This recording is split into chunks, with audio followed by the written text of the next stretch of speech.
Another day, another maulan. So, kumusta kayong lahat mga kaibigan? Binaharin ba kayo? So, sa akin dito hindi naman. At wala akong idea na dito pala dadaan yung bagyo. So, hindi ko nailigpit. Hindi ko nailigpit yung dalawang Blue Yeti na solar panel. So ito pinapabayaan ko lang dito. Nakakatakot na kasi baka ilipad.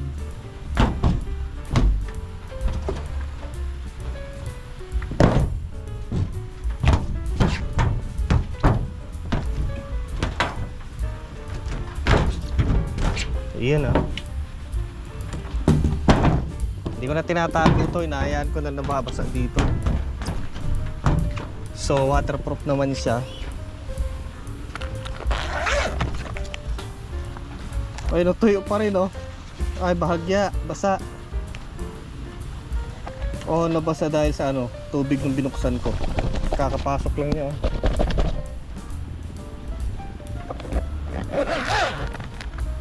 So, dalawang Blue Yeti na 200 watts 200D, ewan ko anong model yung isa. Pero parehas na PV200. Yung isa medyo may kahinaan na. Malambot kasi. Ito bago matigas. Matigas siya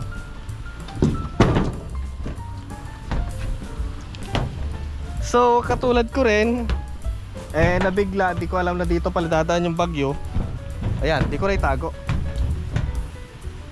Buti hindi malakas. Eto nga may mga dahon-dahon pa. Buti hindi malakas.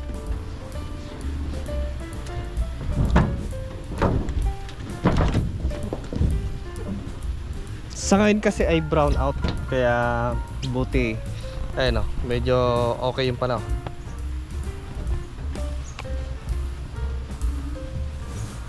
So ito lang yung kumakarga sa dalawang klaseng hybrid dun sa baba, kay Thunderbox at kay Deye. Then si Blue Yeti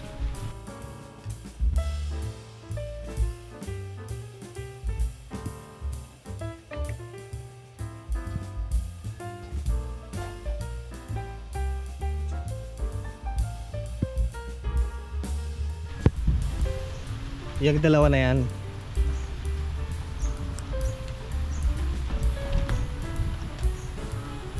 Buti hindi malakas.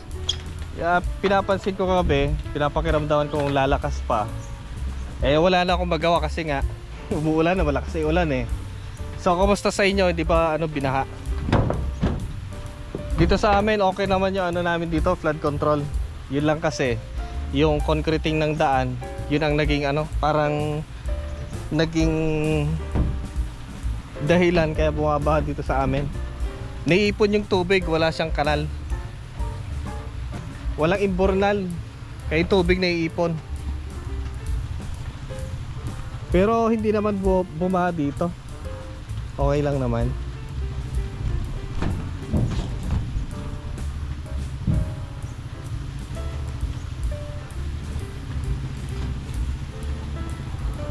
Wala lang, mag-update lang tayo sa setup ng ba't malambot dito. Dito hindi, parang yung dugtungan bumigay na. Mahirap nang bumapang sa kisame.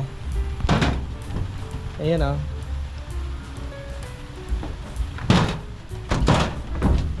check natin kung gumagalaw. Hindi naman, okay naman siya.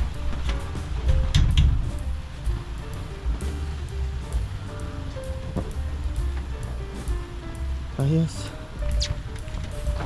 So sana makargahan kahit konti yung solar panel, ay yung ating inverter, si Deye. So baka may backup pa naman tayo si Thunderbox. So ayan, kahit pa paano nagcha-charge si Deye. At check natin. Ayan, kahit pa paano nagcha-charge tayo ng 3 ampere. And nagbawas na ako ng load, nasa 126 pa rin yung load namin. Nagbawas na ako ng mga ilaw na hindi ginagamit para kahit pa paano energy mapunta sa battery. At blackout ngayon walang kuryente. Ayan o. Check natin dito.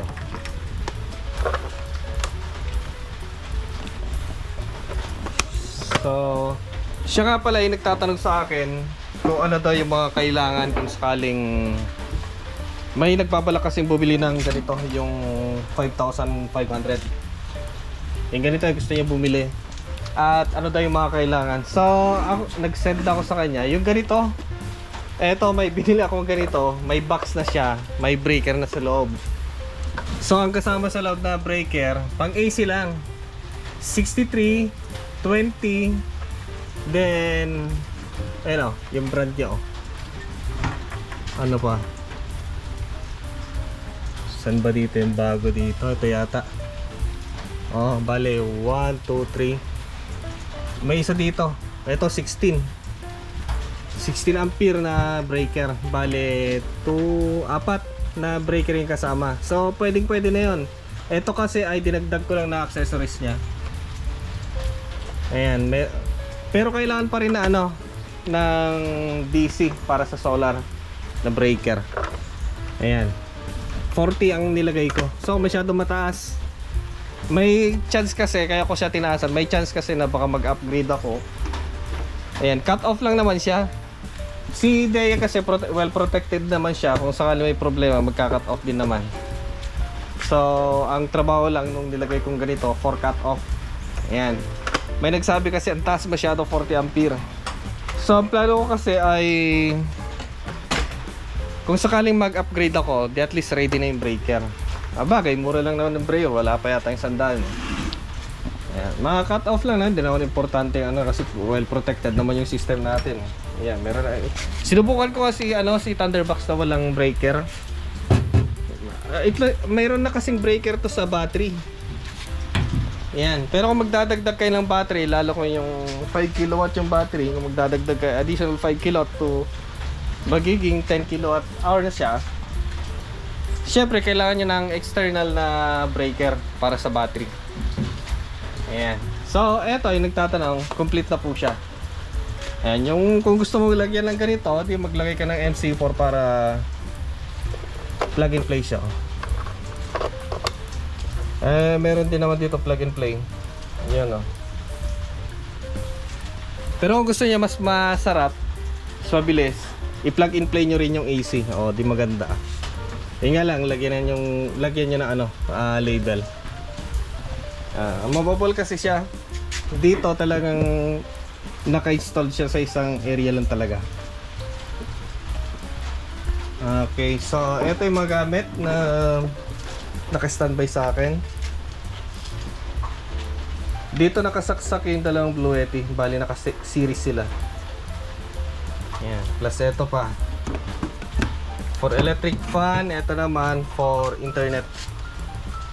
Walang internet ngayon kasi nga kagabi pa nag brown out. So lobat na yung kanilang system. Kaya tinanggal ko muna. Ito yung ginagamit ko sa sa internet router. Okay, so yan. Mahirap kasi gano'n na wala tayong ka-idea. Dati kasi, konting problema lang nung panahon. May konting low pressure, may parating na bagyo. Binababa ko yun lahat. Ayan, napakahirap. Taas, baba, no? Kagabi, lakas ng hangin. So, bahala na kung may lilipad. Buti wala naman. Ayan, sa ating binild na battery, sa kanyang balancing. So ngayon ay nag-stop na yung kanyang balance off sabi niya.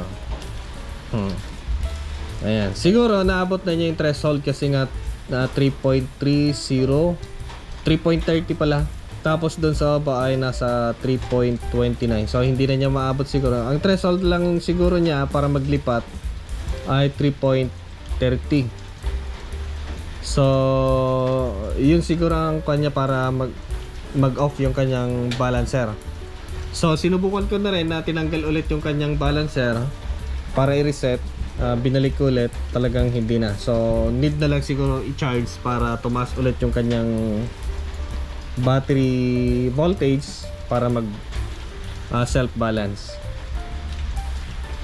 Ayan. So, hindi naman kasi sa atin yan. Hintayin na lang natin na magkaroon ulit ng kuryente bago natin ituloy yung kanyang trabaho. At pagkatapos niyan ay magagamit. Doon na lang nila ibabalance. Ayan. Siya nga pala sa mga nagtatanong kung anong klaseng battery yan. Yan po ay Gentai. Sabihin na rin natin kasi nga halatado naman yung kanyang itsura. Gentai po siya. Hindi po siya CST. Sabagay malapit naman sa itsura sa CST. Pero Gentai po siya. Solid po ang Gentai pala. Napakaganda ng build. Tapos yung BMS ay GK BMS. Ayan. Gusto nyo ba na mag-review tayo ng... Subukan pa natin yung mga latest nila na BMS ng mga GK. Subukan kaya natin. Tapos ilagay natin dito kay Thunderbox. Subukan natin na i-Bluetooth yung kanya Kasi yung BMS nito sa loob sa battery niya ay hindi siya wala siyang wireless connection. So try natin kaya napalitan.